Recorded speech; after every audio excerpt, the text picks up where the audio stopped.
శ్రీ గురుభ్యో నమః. వ్యాస విరచిత సంస్కృత మహాభారతంలో ఆది పర్వంలో నేడు మనం 119వ అధ్యాయం చెప్పుకుంటున్నాం. ఇందులో గాంధారితో ధృతరాష్ట్ర మహారాజు యొక్క వివాహం అనేటువంటి విషయాన్ని మనం ప్రస్తావించుకుంటాం. ముందుగా ప్రార్థన చేసుకుని ప్రారంభిస్తాం.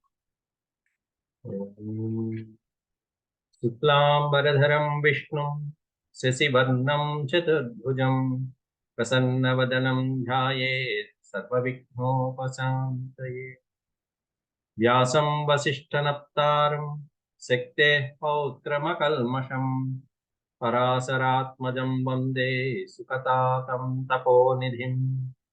వ్యాసాయ వ్యాసరూపాయ విష్ణవే నమో వై బ్రహ్మనిధయే వాసిష్ఠాయ నమో నమః. నారాయణం నమస్కృత్య నరం చైవ నరోత్తమం దేవీం సరస్వతీం వ్యాసం తతో జయముదీరయే.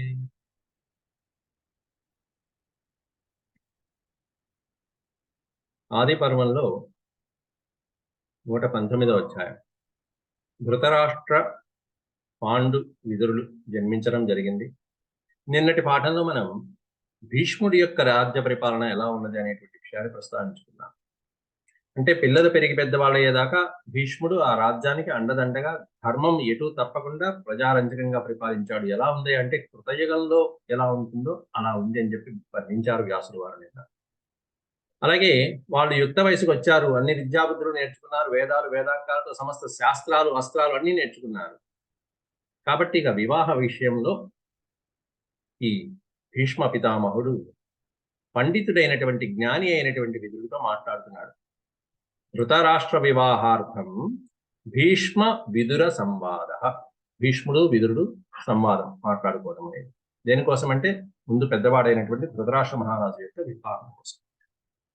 భీష్మ ఉవాచ గుణైః సముదితం సమ్యగిదం నః ప్రథితం కులం అత్యన్యాన్ పృథివీపాలాన్ పృథివ్యామధిరాధ్యభాత్. గుణైః సముదితం సమ్యక్. సమ్యక్ అంటే చాలా చక్కగా సమస్తమైనటువంటి సద్గుణాలతో కూడినటువంటి మన కులం ప్రథితం మొత్తం భూమండలంలో ఈ జగత్ ప్రసిద్ధిగా గావించింది.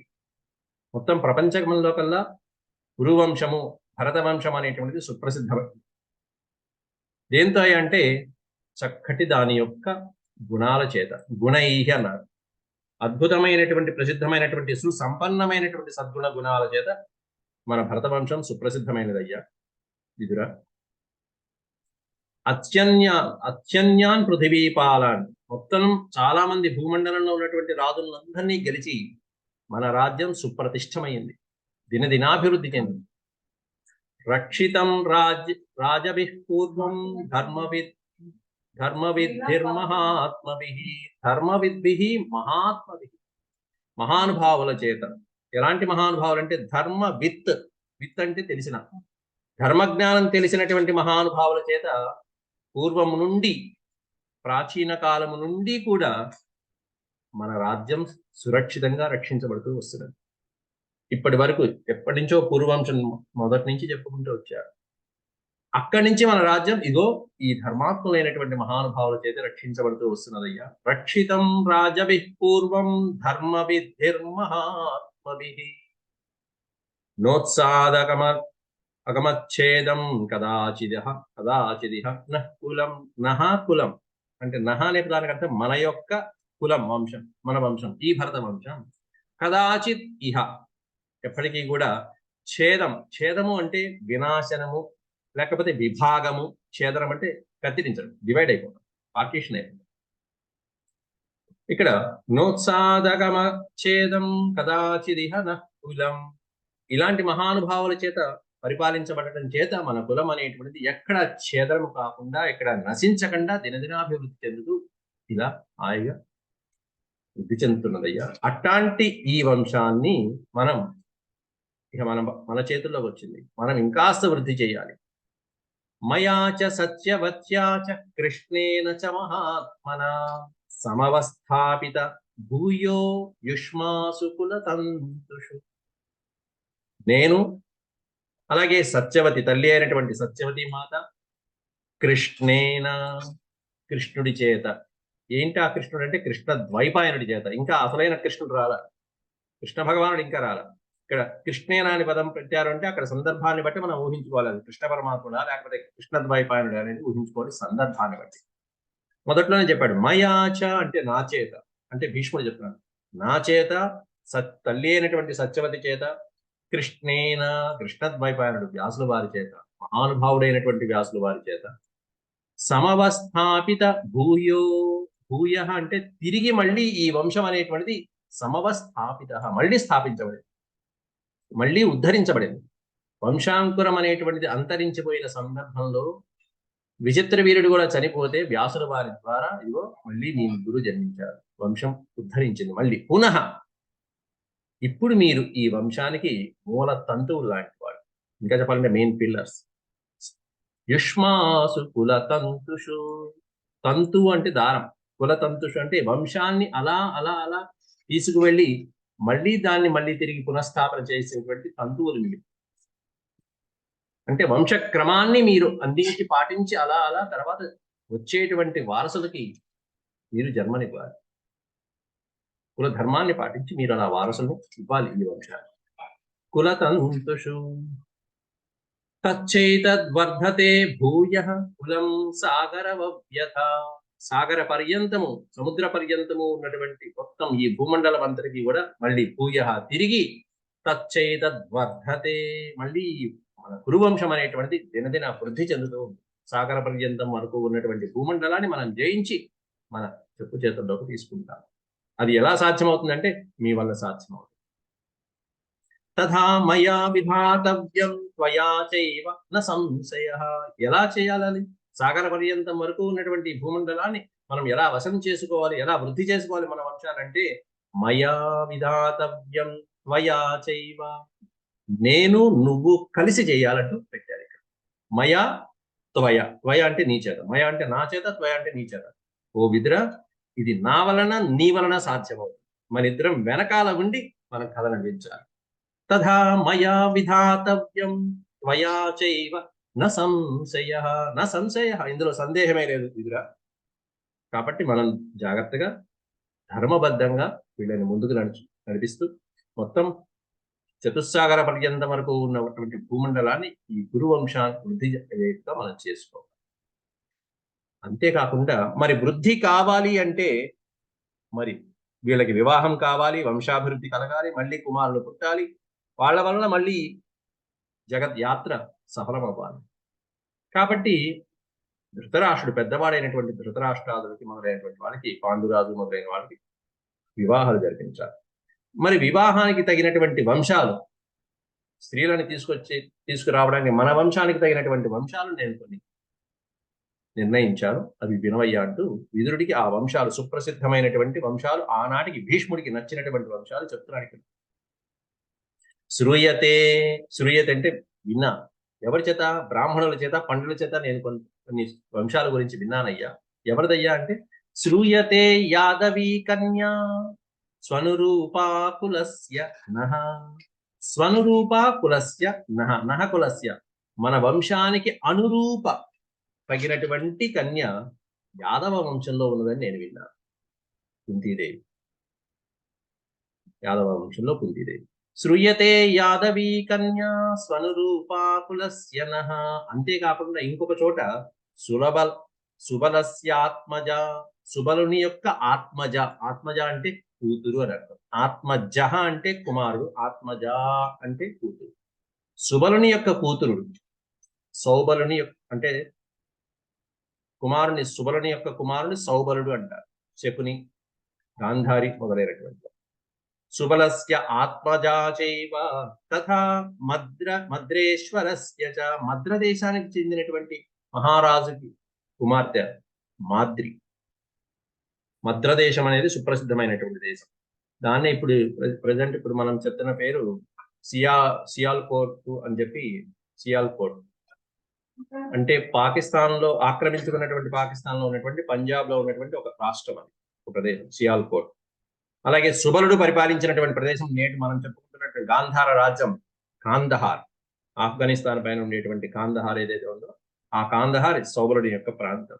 అలాగే యాదవుల గురించి మన దేశంలోనే యాదవులు ఇక్కడ ద్వారక, మధుర దగ్గర వీళ్ళందరూ కూడా నివసించినటువంటి ప్రదేశాలు. శ్రూయతే యాదవి ఇవన్నీ కురుజాంగలం కిందకి వచ్చినటువంటివి, అంటే కురు రాష్ట్రాల కింద ఉన్నటువంటి ఒకప్పుడు. సుబలస్య ఆత్మజ ముగ్గురు పేరు చెప్పాడు. యాదవ కన్య, సుబలుని కూతురు గాంధారి, అలాగే మద్రదేశ రాజు అయినటువంటి రాజకుమార్తె అయినటువంటి మాద్రి. వీళ్ళ ముగ్గురు కూడా ఎట్లాంటి వాళ్ళు? కులీనా రూపవత్యశ్చ తాః కన్యా పుత్ర సర్వశః ఉచితాశ్చైవ సంబంధే తే అస్మాకం క్షత్రియర్షభ.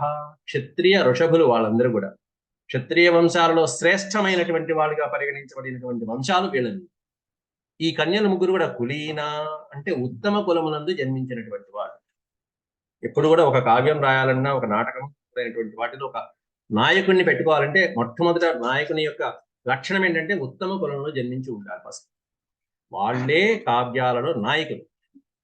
కావ్యాలను ఎప్పుడు నాయకుడిని మనం సెలెక్ట్ చేసుకోవాలన్నా ఆ నాయకుని యొక్క వంశం ఉత్తమమైనటువంటి వంశం జన్మించినటువంటి వాడైతేనే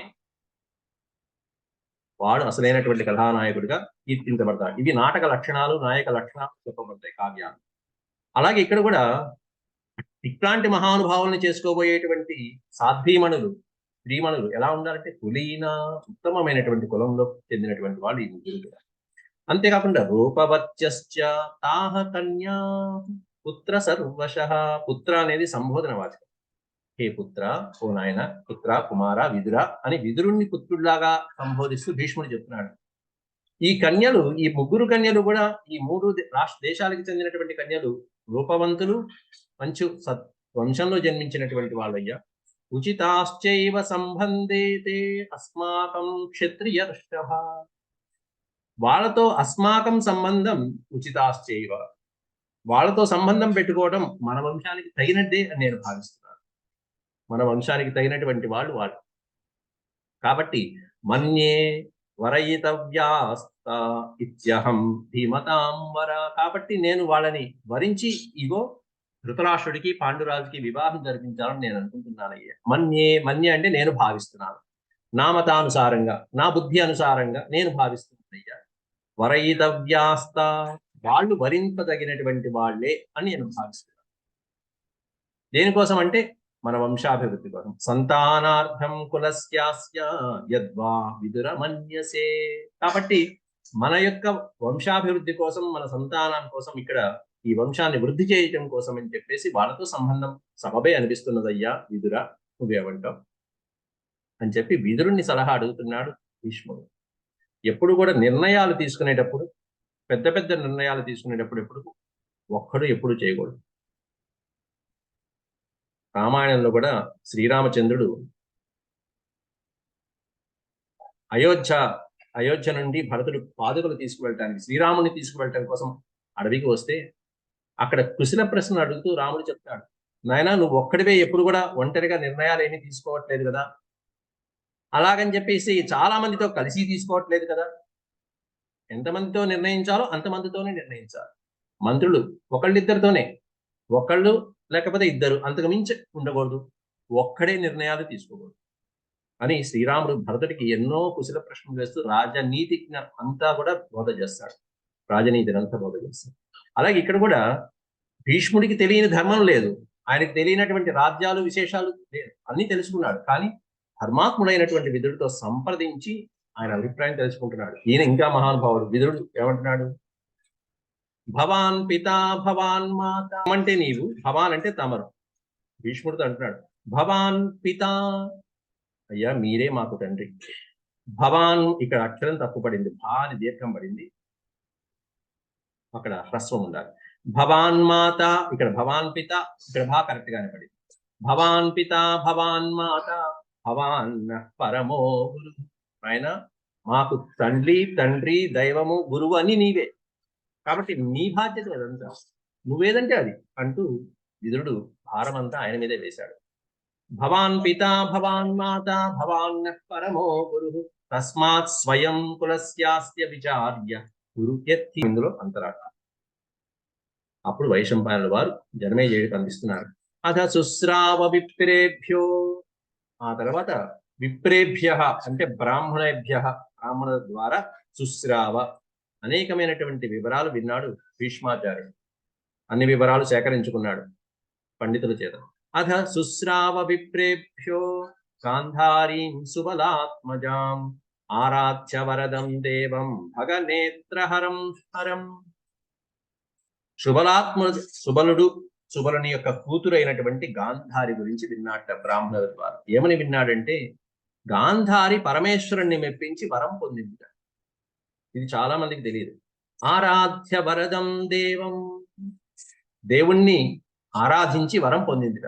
వరదం దాని పదానికి అర్థం ఇచ్చేవాడు. ఏమిచ్చేవాడయ్యా అంటే ఈయన వరద, వరాలను ఇచ్చేటువంటి దేవుడైనటువంటి దేవదేవుడైనటువంటి భగనేత్రహరం హరం, అగ్నినేత్రుడైనటువంటి భగనేత్రహరం, అగ్నిని నేత్రంగా కలిగినటువంటి ఆ హరుణ్ణి ఆరాధించి వరాన్ని పొందినటువంటిది ఈ గాంధారి అనేటువంటి విషయం బ్రాహ్మణుల ద్వారా తెలుసుకున్నాడు. ఏమని వరం పొందిందయ్యా గాంధారి అంటే, గాంధారీ కిల పుత్రాణం శతం లేభే వరం శుభ. 100 మంది కుమారులు కావాలని వరం పొందింది. శతం పుత్రాణం వరం, పుత్రాణం శతం లేభే వరం శుభ. శుభకరమైనటువంటి మంగళకరమైనటువంటి ఆవిడ నాకు సంతానంగా 100 మంది పుత్రులు కావాలని చెప్పి వరం కోరుకున్నారు అని తెలుసుకుని, అప్పుడు ఇది శుశ్రావ తత్వేన భీష్మ కురు పితామహ. ఆ విషయాన్ని తెలుసుకున్నాడు భీష్ముడు. ఇంతమంది సంతానం ఉంటే మంచిదే కదా అని చెప్పి అనుకుని, తతో గాంధార రాజస్య ప్రేషయామాస భారత. ప్రేషయామాస అంటే పంపించడం. గాంధార రాజు దగ్గరికి ఒక వర్తమాన సంవాహకుని పంపించారు, వార్తను తీసుకువెళ్ళి చెప్పేటువంటి అతను. అంటే వివాహ సంబంధం గురించినటువంటి ప్రస్తావన తీసుకువెళ్ళి ఆ విషయాన్ని అక్కడ ప్రస్తావించడం. ప్రేషయామాస భారత ఆచక్షురితి తత్రాసీత్ సుబలస్య విచారణ. సుబలుడి దగ్గర ఆ విచారణ జరిగింది. అయ్యా ఇట్లా ధృతరాష్ట్రుడు మా కురువంశంలో ఉన్నాడు కాబట్టి అతన్ని వివాహం చేసుకోవడానికి మేము వివాహం కోరుతున్నామని చెప్పి వీళ్ళే వెళ్ళి అడిగారు. ఆచక్షురితి తత్రాసీత్.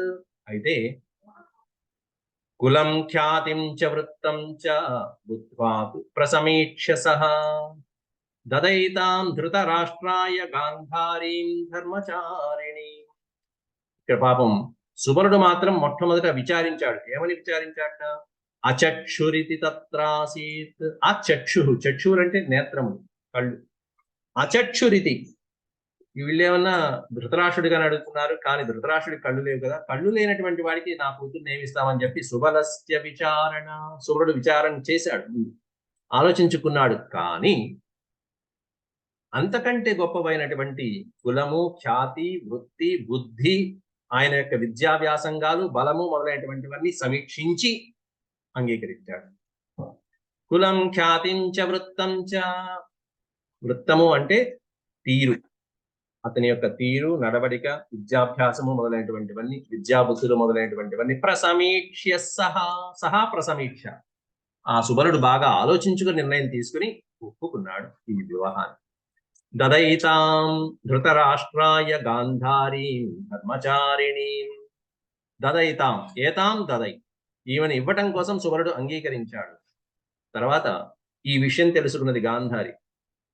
తల్లిదండ్రులకి ఈ సంబంధం ఇష్టమైంది కాబట్టి నేను కూడా వాళ్ళ అంగీకారం ప్రకారమే నడుచుకోవాలి అనుకుని గాంధారీ త్వథ శుశ్రావ ధృతరాష్ట్రమ చక్షుషం. గాంధారి కూడా పెద్దల ద్వారా ధృతరాష్ట్ర మహారాజుని, ఆయనతో నాకు వివాహం జరిపించబోతున్నారు. ఎట్లాంటి ధృతరాష్ట్రుడు? అచక్షుషం, చక్షువులు లేనటువంటి, నేత్రములు లేనటువంటి ఈ ధృతరాష్ట్రుడితో నా వివాహం జరగబోతుందని శుశ్రావ విని తెలుసుకొని, ఆత్మానం దీప్సితం చాస్మై పిత్రామాత్రా చ భారత. పిత్రామాత్రా చ ఈప్సితం. ఈప్సితం అంటే కోరిక. ఈ వివాహం తల్లిదండ్రుల యొక్క సమ్మతితో వాళ్ళకి ప్రీతి చెందినటువంటి విధంగా భావించి, వాళ్ళకి ఇష్టమైంది కాబట్టి నాకు ఇష్టం అవ్వాలి అని భావించి, తతః ఆ తర్వాత ఆవిడేం చేసిందంటే వెంటనే వివాహాత్ పూర్వమే సా పటమాదాయ కృత్వా బహుగుణం తదా బబంధ నేత్రే స్వే రాజన్ పతివ్రత పరాయణత్వం అనేటువంటిది ఆవిడ వివాహాత్ పూర్వమే ప్రారంభించింది. ఏం చేసింది అంటే పటమాదాయ, పటము అంటే సంస్కృతంలో వస్త్రము అని అర్థం. పటము పటమాదాయ ఒక వస్త్రాన్ని తెప్పించుకుంది. బహుగుణం కృత్వా దాన్ని మడతలు పెట్టి చక్కగా కళ్ళకి అలా కట్టేసుకుంది మొత్తం.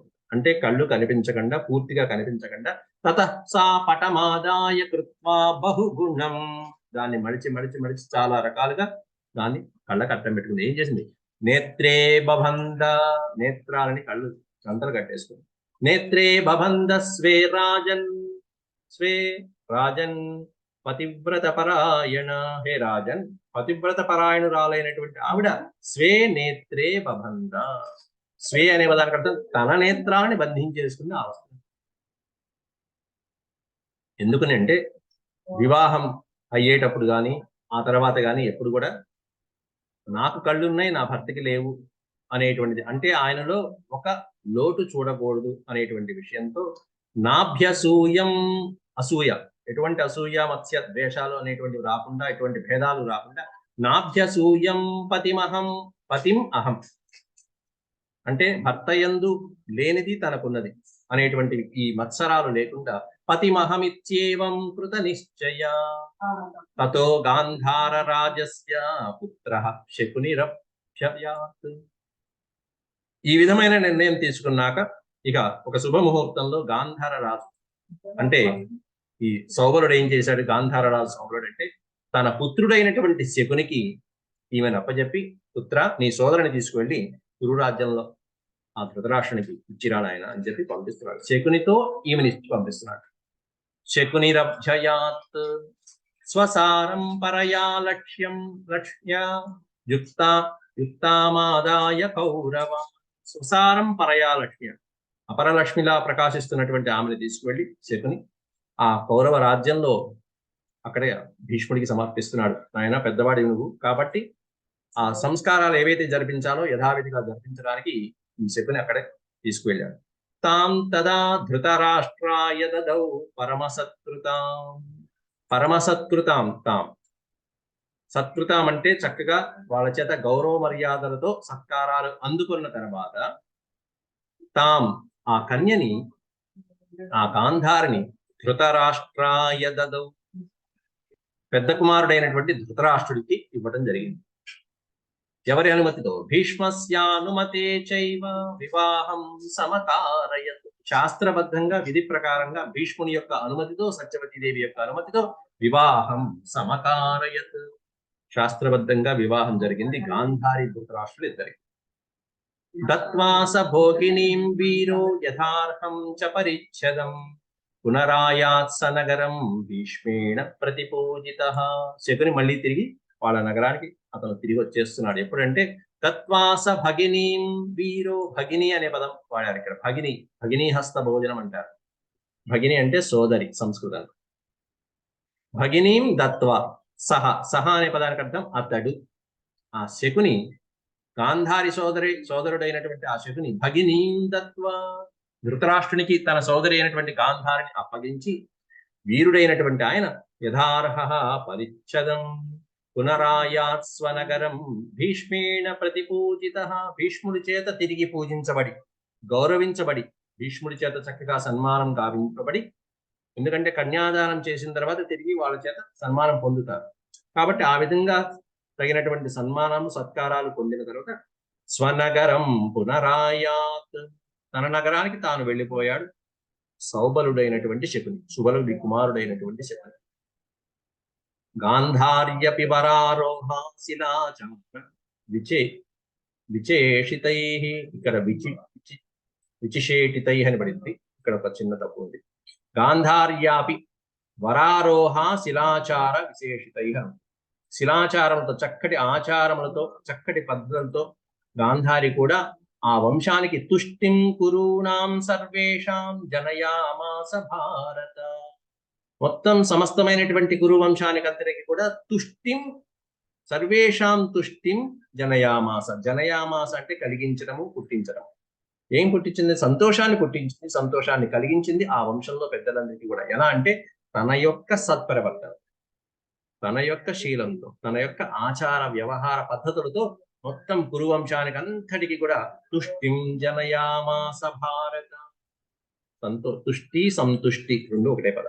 తుష్టిం జనయామాస, గాంధారీ సా పతిం దృష్ట్వా ప్రజ్ఞాచక్షుషమీశ్వరం అతిచారాదృశం భీతా భర్తుః సా సమచింతయత్. గాంధారీ సా పతిం దృష్ట్వా, ఎట్లాంటి వాడు ఆ భర్త? ప్రజ్ఞ చక్షుషమీశ్వరం, చక్షువులు లేవు కానీ ఆయన యొక్క ప్రజ్ఞే ఆయన చక్షువులు, నేత్రములు లేవు. ధృతరాష్ట్రుడికి వ్యాసుల వారు ఈ మాట చాలా సార్లు వాడతారు, ఈ పదం. ప్రజ్ఞాచక్షువైన ధృతరాష్ట్రుడు, ఆయన యొక్క ప్రజ్ఞే ఆయనకి చక్షువులు. కళ్ళు లేనటువంటి వాళ్ళకి వాళ్ళ బుద్ధి తెలివితేటలు అపారంగా ఉంటాయి, వాటి మీదే అవే కళ్ళుగా కలిగినటువంటి వాళ్ళని ప్రజ్ఞాచక్షువులు అంటారు, కళ్ళు లేనటువంటి వాళ్ళు. గాంధారీ సా పతిం దృష్ట్వా ప్రజ్ఞాచక్షుషమీశ్వరం అతిచారాదృశం భీతా భర్తుః సా సమచింతయత్. చక్కటి ఆచార వ్యవహారాలతో, భర్త మీద గౌరవంతో, భర్త మీద భయభక్తులతో చక్కగా సేవించుకుంటూ వస్తున్నది ఆవిడ. కాస్త సా దృష్టి వినివృత్వా హి భర్తుశ్చ సమతాం యయౌ నహి సూక్ష్మేప్యతిచారే భర్తుః సా పవృతే తథా. సూక్ష్మమైనటువంటి అంశాలను కూడా భర్తని ఎలా సేవించాలో అలా సేవించుకుంటూ ఉంది ఈవిడ ఓ పక్కన అంధురాలిగా ఉంటూ కూడా. ఆయన చక్షుడే కానీ ఈవిడకి కళ్ళు ఉన్నా కూడా ఎలా ఉంది? భర్తుశ్చ సమతాం యయో, సమతాం భర్తతో సమానమైనటువంటి గుణాలతో ఆ భర్తని సేవించుకుంటూ వెళ్ళింది. నేత్రాలు ఉన్నా కూడా లేనట్టుగా చేసుకున్నది. పాతివ్రత్య ధర్మాలను అనుసరిస్తూ భర్తతో సమానంగా ఉంది. వృత్తే నారాధ్యతాన్ సర్వాన్ గురూన్ పతిపరాయణ వాచాపి పురుషానన్యాన్ సువ్రతానాన్వకీర్తయత్. గురువులైనటువంటి వాళ్ళని చక్కగా ఆవిడ పూజిస్తున్నది. వృత్తేన ఆరాధ్య తాన్ సర్వాన్ గురూన్, పెద్దవాళ్ళని అందరినీ పూజిస్తుంది. అంతేకాకుండా పతిపరాయణ, భర్తతో కలిసి చక్కగా భర్తని సేవిస్తున్నది, గురువుగా సేవిస్తున్నది, అలాగే పెద్దవాళ్ళని సేవిస్తుంది. అన్య పురుషుణ్ణి వాక్కులోను మనసులోను మరొకరిని స్మరించటం లేదు. వాచాపి, వాక్కులో కూడా పురుషాన్యన్యాన్, అన్య పురుషాన్, వాచాపి పురుషాన్ అన్యాన్ సుబ్రత నాన్వకీర్తయత్. మరొక పురుషుణ్ణి వాక్కులతో కూడా కనీసం కీర్తించదు. ఎందుకంటే భర్త ఉండగా మరొక పురుషుణ్ణి కీర్తించడం కూడా పాపం అవుతుంది. కాబట్టి నా అన్వకీర్తయత్, కీర్తించడం అంటే ప్రశంసించడం ఒకటట. అందులో ఈయన గుడ్డివాడు, అటువంటి ఒక లోపంతో ఉన్నటువంటి భర్త దగ్గర పరపురుషుణ్ణి కీర్తించడం అనేటువంటిది కూడా అది దోషం కిందకి వెళ్తుంది. కాబట్టి వాచాపి పురుషాన్యన్యాన్ సువ్రత అన్వకీర్తయత్ నా అన్వకీర్తయత్. తస్యాః సహోదరీః కన్యాః పునరేవ దదౌ దశ. తస్యాః సహోదరీః కన్యాః, ఈవిడికి మళ్ళీ తస్యా సహోదరి 10 మంది చెల్లెళ్ళు ఉన్నారు ఈవిడికి, గాంధారి. గాంధార రాజస్సుబలో భీష్మేణ చ వృతస్తదా. వీళ్ళందరినీ కూడా ఈ భీష్ముడికి అప్పచెప్పాడు. నాయన వీళ్ళని కూడా నువ్వే వీళ్ళని వివాహం అయ్యేట్టుగా చూడమని చెప్పి. సత్యవ్రతాం సత్యసేనాం, వాళ్ళ పేర్లు ఇస్తున్నాడు ఇక్కడ. సత్యవ్రతాం సత్యసేనాం సుదేక్ష్ణాం చాపి సంహితాం తేజస్వర్యాం సుశ్రవాం చ తథైవ నికృతిం శుభాం శంభటాం చ దశార్ణాం చ గాంధారీర్దశ విశ్రుతాః. గాంధారీర్దశ విశ్రుతాః, ఈ 10 మంది కుమార్తెలు ఉన్నారు సుబలుడికి. వాళ్ళందరినీ కూడా ఇదిగో ఏకాహ్నా ప్రతిజగ్రాహ ధృతరాష్ట్రో జనేశ్వరః, ధృతరాష్ట్రునికి ఇచ్చే జరిపించాడు మొత్తం అందరినీ కూడా. ఆ ధృతరాష్ట్రుడే ఏలుకుంటున్నాడు అందరినీ కూడా, జనేశ్వరుడైనటువంటి ధృతరాష్ట్రుడు. తతశ్చాంతనవో భీష్మో ధనుష్కస్తాస్తదా. శాంతనవుడైనటువంటి భీష్ముడు, సంతన వంశానికి చెందినటువంటి భీష్ముడు. తతశ్చాంతనవో భీష్మో ధానుష్కాస్తతస్తతః అదదత్ ధాత్రరాష్ట్రస్య రాజపుత్రీ పరశ్శతం. ఈ రాజపుత్రి ద్వారా 100 మంది కుమారుని, అంటే 100 కుమారుని కలిగించడానికి, ఈ ధార్తరాష్ట్రం అభివృద్ధి చెందడానికి శాంతనుడైనటువంటి భీష్ముడు ఎదురు చూస్తూ ధానుష్క అంటే రాజ్య పరిపాలన చేస్తూ ఆయన అండదండలతో రాజ్యాన్ని సుసంపన్నంగా పరిపాలించుకుంటూ వెళ్తున్నాడు ఆయన భీష్ముడు ఒక పక్కన. ఇక్కడ ఏమన్నా ధృతరాష్ట్రుడు సంతోషంగా హాయిగా గాంధారి చేత సేవించబడుతూ ఉన్నాడు. ఇలా రాజ్యం సుసంపన్నంగా వృద్ధి చెందడానికి ఒక బీజం మొట్టమొదటి ధృతరాష్ట్ర గాంధారుల యొక్క వివాహం అనేటువంటి ఈ 119వ అధ్యాయంలో చెప్పడం జరిగింది. ఇది శ్రీమన్మహాభారతే ఆది పర్వణి సంభవ పర్వణి 19-శతమోధ్యాయ సమాప్త. 19 వింశతి అంటే 20, ఏక ఊన అంటే ఒకటి తక్కువ 20 అంటే 19, శతతమ అంటే 100. ఏకోన 119 అధ్యాయాలు చెప్పడం జరిగింది. ఇక వచ్చే అధ్యాయంలో ఎవరి గురించి ఏమిటి, పాండు మహారాజు వివాహము, అలాగే నిన్న మీరు అడిగిన ప్రశ్న విదురుని వివాహం ఎవరితో జరగాలి, కుంతీదేవి ఆ విదురుడు కూడా వివాహం. కానీ ఇక్కడ మనం చెప్పుకోవాల్సిన అంశం ఏంటంటే, నిన్ననే మనం పాఠం చెప్పుకున్నాం, భీష్ముడి యొక్క పరిపాలనలో రాజ్యం ఎలా ఉంది అంటే కృతయుగం లాగా ఉందని చెప్పి, ఎక్కడ వర్ణ సంకరం అనేది లేదు, క్షత్రియులు క్షత్రియునే వివాహం చేసుకుంటారు. అలా ఇక్కడ జరుగుతున్నది. మరి విదురుడు కాశీ పుత్రుడిగా జన్మించినటువంటి వాడు కాబట్టి అలాంటి వారు ఒకళ్ళు చూసి ఇక్కడ విదురుని కూడా వివాహం చేయడం జరుగుతుంది. ఈ లోపల కర్ణుడు జన్మించాలి. ఎప్పుడైతే ఇక్కడ వివాహం అయిపోయిందో అక్కడ కుంతికి వివాహాత్ పూర్వమే కర్ణుడు జన్మించాలి. ఆ విషయం ప్రస్తావనకి రావాలి. అది వచ్చిన తర్వాత కుంతీదేవి వివాహం పాండురాజు జరగాలి, తర్వాత మాద్రితో వివాహం, ఆ తర్వాత విదురుని వివాహం. ఇవి వరుస క్రమంలో వస్తాయి. అవి రేపటి పాఠంలో చెప్తాం. ఓం శాంతి శాంతి శాంతి. యదక్షరపద భ్రష్టం మాత్రాహీనం చ యద్భవేత్ తత్సర్వం క్షమ్యతాం దేవనారాయణ నమస్తే.